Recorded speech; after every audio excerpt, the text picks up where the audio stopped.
خلال 24 ساعة الماضية تم تسجيل 1357 حالة مؤكدة، يرتفع الإجمالي إلى 153761 حالة. كما تم تسجيل 31 حالة وفاة، يرتفع الإجمالي إلى 2636 حالة. كما بلغ عدد المتعافين 2091 حالة، ليبلغ الإجمالي 120498 منذ بداية الوباء. ويبلغ مؤشر الإصابة التراكمي 423.4 نسامة لكل 100,000 نسامة. كما مؤشر الإصابة في 24 ساعة الأخيرة 3.7 لكل 100,000 نسامة. أما نسبة الفتك فبلغت 1.7%، ونسبة التعافي 84.2%.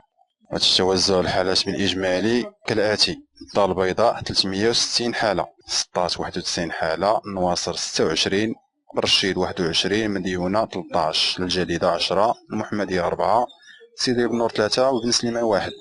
بالنسبة لجهة الرباط سلا وقنيطرة، سلا 41 حالة، الخميسات 41 حالة، القنيطرة 40 حالة، الرباط 30 حالة، الصخيرات 20 حالة، سيدي سليمان 20 حالة، وسيدي قاسم 13 حالة. جهة مراكش أسفي، مراكش 117 حالة، قلعة السراغنة 19 حالة، اليوسفية 16 حالة، الصويرة 13 حالة، الرحمنة 6 حالات. جهة الشرق، وجدة 85 حالة، فقيق 16 حالة، جرادة 10 الحالات، تاوريت وبركان 5 حالات.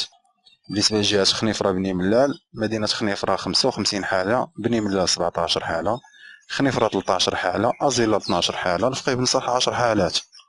بالنسبة لجهة تطوان الحسيمة، تطوان 33 حالة، نعرائش 28 حالة، الحسيمة 10 حالات هي وطنجة، وزان 7 الحالات، المضيق 5 حالات، الشاون 2 حالات. بالنسبة لجهة فاس مكناس، فاس 19 حالة، تازة 15 حالة،